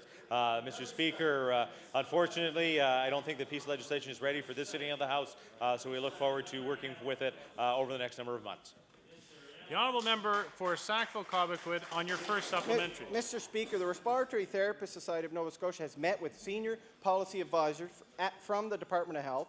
They've also met with various professional colleagues, the unions in this province, Mr. Speaker. Throughout this whole process, these meetings are of support, and these organizations have expressed an interest to see legislation come to the legislature through the process, Mr. Speaker. So I ask the Minister, why is your department not bringing forward legislation in this session? Good question. The Honourable Minister of Health. Mr. Speaker, you know, to be very candid and say that the legislation was not ready for this sitting of the House. There's still work to be done on it. We will continue to work with all stakeholders in this issue to have a piece of legislation before this House. The honourable member for Sackville-Cobequid on your final supplementary. Mr. Speaker, I don't know if the Minister of Health understands the urgency to have regulation here in Nova Scotia concerning respiratory technologists. I personally know how long it takes to bring forward legislation and implement it, Mr. Speaker. They provide, Mr. Speaker, respiratory technologists in this province number around 200, Mr. Speaker. They provide a number of essential services, including but not excluding, to treating and aiding in diagnosis of cardiopulmonary disease, neurological and sleep disorders, and providing life support therapy, supporting therapy for critically ill and the non-critically ill patients. So my final question to the Minister of Health, why is your department not showing these essential professionals the respect they deserve by bringing forward the proposed self-regulating legislation in this session before they end up losing their regulatory function with the national body, Mr. Speaker? The Honourable Minister of Health. Thank you very much, Mr. Speaker. And to the previous answer that I gave, that we respect all healthcare professionals in this province. We will continue to work with all of those people to make sure that because they are a valuable part of our healthcare teams, and we want to make sure that we're doing the right thing, making sure that all information, all stakeholders are consulted, and we look forward to bringing a piece of legislation in a very near future. The honourable member for Halifax Clayton Park. Thank you very much, Mr. Speaker. And Mr. Speaker, my question is for the Premier, who was the former Minister of Immigration. Mr. Speaker, in the January 2005 immigration strategy, which set out many goals for the province, the Premier at that time was the Minister of Immigration, but the report said in it that, and I quote, "Immigrants may not be able to stay in Nova Scotia if they cannot find employment opportunities in their chosen fields." Mr. Speaker, I am MLA for the area with the highest percentage of immigrants in the province, and I can say that it's a daily occurrence that I hear from residents in my area who have a real problem with credential recognition. And Canada has set the bar higher than we ever have before for requiring newcomers to the country to have a high level of experience and education. So, Mr. Speaker, my question for the Premier is, can he tell the House what has been done by his government to help immigrants have their recognition of their credentials? Thank you. The Honourable the Premier. Thank you very much, Mr. Speaker, for what is a very, very important issue. Indeed, Mr. Speaker, it's not only an issue here in Nova Scotia, but one that we are dealing with across the country with the First Ministers. But, Mr. Speaker, one such example would be the CAP program done in association with the Medical Society as an example of leadership being taken in Nova Scotia through the Medical Society, through the province of Nova Scotia, to ensure that new doctors coming here to our province or those who are within the country or in Nova Scotia have an opportunity to have their credentials recognized and to practice throughout areas by being mentored by doctors throughout our province, Mr. Speaker. The honourable member for Halifax Clayton Park on your first supplementary. Mr. Speaker, this is an area that requires some real leadership from the province. The CAP program is in place, but it's not really addressing the needs. I'd like to point out that in the same immigration plan, the Office of Immigration makes reference to waiting for the federal government, the Council of Atlantic Deputy Ministers of Education and Training, and settlement partners to help them address the difficult issue of credential recognition. But at the same time, Mr. Speaker, our province is facing severe skill shortages in one of the most prominent areas being healthcare, which the Premier referred to. And I think that this requires some real action across the board by the Premier. And I'm wondering if the Premier, and my question is, would the Premier table in the House a real plan to deal with credential recognition in Nova Scotia? The Honourable, the Premier. Thank you very much, Mr. Speaker, and I'll surely again highlight this with the Minister, and the Minister and her staff are working within the scope of what they can do. Obviously, our professional associations obviously have a very important role to play in this, Mr. Speaker. I congratulate the Medical Society for the leadership that they have taken on this issue. We have to encourage and see more of this taking place across various associations. The government is willing to work with them, but we also have to be willing to work on a national level to see real results, and this government is committed to doing so. The honourable member for Halifax Clayton Park and your final supplementary. Mr. Speaker, it's not unusual in my area of Clayton Park, and I'm sure in other areas of this province, that people move here to Nova Scotia and then their breadwinner returns to their home country to work because they're not able to take their place here in our province. So it is a major problem for immigrants, and I would suggest often the single most problem in terms of retention. Mr. Speaker, immigration is a competitive business, and the Government of Ontario has just introduced an act called the Fair Access to Regulated Professions Act, in which they have laid out a plan for clarity, for transparency in what's required, and for a timeline for newcomers to get an answer. So my question for the Premier, Mr. Speaker, is, given that this is such a huge problem for newcomers, would you support similar legislation in Nova Scotia to help deal with the issue of credential recognition? The Honourable, the Premier. Mr. Speaker, I am more than open to ensure that the legislation, as mentioned, is reviewed. And if it made sense for Nova Scotia to move in that direction, we certainly would. The honourable member for Cape Breton Centre. Mr. Speaker, my question through you is for the Minister of Energy. Speaker, the BC provincial government gives homeowners a PST rebate on double-glazed windows, insulation, and draft-reducing materials. Mr. Speaker, a rebate like that would help energy efficiency here in Nova Scotia, where our housing stock is much older and the climate is much harsher, Mr. Speaker. In addition to this tax rebate, which is worth $500, BC homeowners can claim up to $1,500 from their power company and apply for EnerGuide program. That's quite an incentive to retrofit, Mr. Speaker. So I want to ask this minister, when is he going to introduce a rebate program that substantively reduces the cost of insulating homes so our seniors and our poor can stay in them? The Honourable Minister of Energy.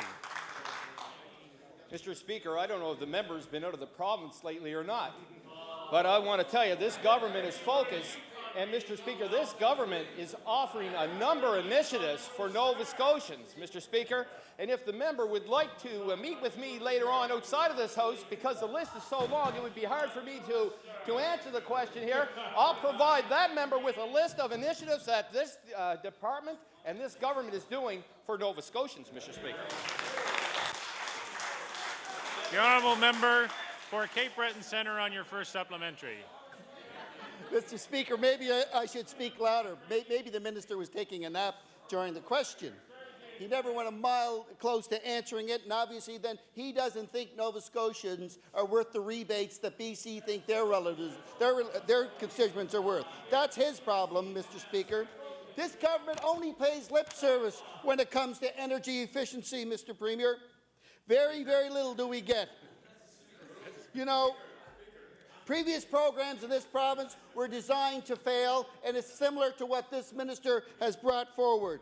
We need to retrofit in this province over 12,000 homes each and every year just for energy efficiency. This lot has come nowhere near that. So my question, Mr. Speaker, is when are you going to do it? The Honourable Minister of Energy. Mr. Speaker, Mr. Speaker. The Inner Guide program up to $2,700. The wood stove rebate up to $200. The oil furnace rebate up to $750. And the energy rebate by this government, 8% off their oil and electricity for Nova Scotians. Match that in British Columbia. Thank you.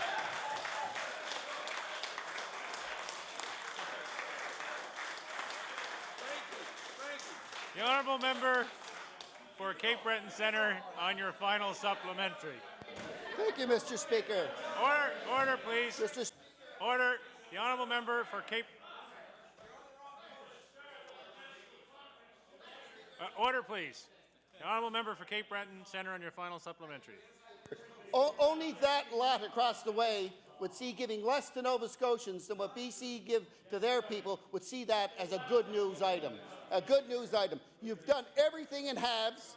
Every time that they've come out with a program, it's been half measures, half take-ups on behalf of Nova Scotians. The Premier today has talked about ability for seniors to stay in their own homes, yet you won't allow them to make them energy efficient, Mr. Speaker. So when will you match other provinces that do real rebate programs and help our seniors and our poor stay in their own home, not half measures? The Honourable Minister of Energy. Mr. Speaker, I asked the member across the way, would he like for us to remove the Inner Guide, the wood stove, the oil furnace, and the energy rebate that we've given Nova Scotia? Is that a yes or a no answer? Does he support or does he not support the 8% that we put in place to help people with their oil and their electricity? Let him stand in his place, Mr. Speaker. The Honourable Member for Cape Breton Nova. Thank you, Mr. Speaker. Mr. Speaker, my question is for the Acting Minister of Education. It's been 12 years since the Shapiro report changed the delivery of education programming in Nova Scotia. An outcome of this report was the limitation of teacher training to the MSVU, Mount St. Vincent, Acadia, St. Francis Xavier, and St. Anne.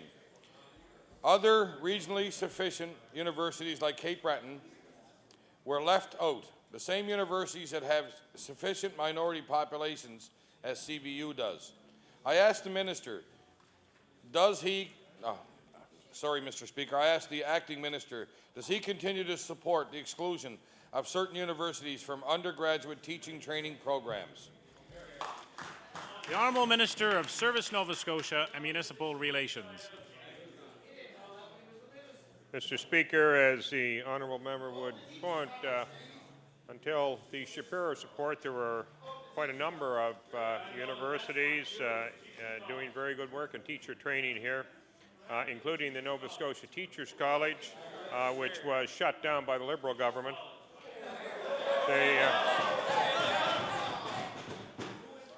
Mr. Speaker, one of the things about the Teachers College was that because it was solely devoted to teacher training, was that it had special programs and went out and actively recruited members of, members of Nova Scotians who were underrepresented in the teaching profession.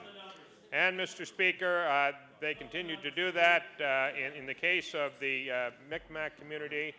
When the Shapiro report came out, St. Francis Xavier University set up a program specifically intended for the Aboriginal community. The Honourable Member for Cape Breton Nova on your first supplementary. Thank you, Mr. Speaker. Mr. Speaker, Nova Scotia currently trains only 58% of its new teacher supply each year, and the number of other province licenses is increasing each year. This year, there were nearly 1,400 applications to English language university teacher training programs, but there was only room for 363 students. Barely 1 in 4 applicants got accepted. My question to the acting minister, the math here is simple and something needs to be done. When will your government get serious about teacher training? The Honourable Minister of Service, Nova Scotia and Municipal Relations. Mr. Speaker, as the honourable member knows, and I know just as well as he does, that there are 2 institutions, 2 of the existing universities in the province that are not authorized under the Shapiro report or the action taken following the Shapiro report that are offering teacher education. I know, Mr. Speaker, that the Department of Education has, as part of its ongoing plans, to review all of teacher education here in the province to ensure that not only there are appropriate number of students being trained, but I guess it's fundamentally important, and it's something I personally have concern about, as to whether the program as it is now designed should be modified to keep it more in line with other Canadian jurisdictions. The honourable member for Cape Breton Nova on your final supplementary. Thank you, Mr. Speaker. Mr. Speaker, I'm glad the acting minister entertained the thought about the Mi'kmaq people. There are other issues at play, Mr. Speaker. In April of this year, the Atlantic Policy Congress of Mi'kmaq Chiefs endorsed CBU's proposal that it offer a BED. CBU has more Mi'kmaq students than any other university in Nova Scotia. My final question to the acting minister, will the minister undertake to investigate giving CBU the authorization offering undergraduate teaching degrees? The Honourable Minister of Service, Nova Scotia and Municipal Relations. Mr. Speaker, I know that the president of CBU, Dr. Harker, who, by the way, had a very nice letter or op-ed piece in the paper the other day about Remembrance Day, which I appreciated, that he has written to the Department of Education posing that very question, and in due course he will get an appropriate response. The honourable member for Preston. Mr. Speaker, my question is to the Minister of Tourism, Culture and Heritage. Mr. Speaker, the province of Nova Scotia offers residents and visitors alike the opportunity to acknowledge and embrace the rich cultural diversity that exists in this province. The Black Cultural Centre for Nova Scotia is no exception. Officially opened in September 1983, the Black Cultural Centre of Nova Scotia is the only one of its kind in Canada. Its mandate is to protect, preserve, and promote Black culture in Nova Scotia. Mr. Speaker, the Centre is critical to sharing and understanding the rich African Nova Scotian history that is part of this province. However, Mr. Speaker, the Centre suffers from lack of sustainable funding that is needed to sustain itself. Over the past few years, this government has cut funding by some $40,000 per year. My question to the Minister, will the Minister and this government commit to a long-term sustainable funding for the Centre? The Honourable Minister of Tourism, Culture and Heritage. Thank you very much, Mr. Speaker, and thank you to the member opposite for the question. Mr. Speaker, this government puts approximately $8 million a year into the cultural sector.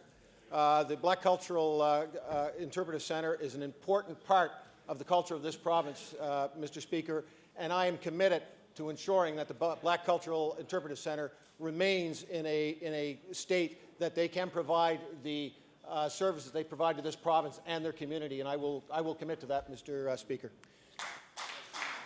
The honourable member for Preston on your first supplementary. Mr. Speaker, current levels of funding by the provincial government is completely unacceptable. The Black Culture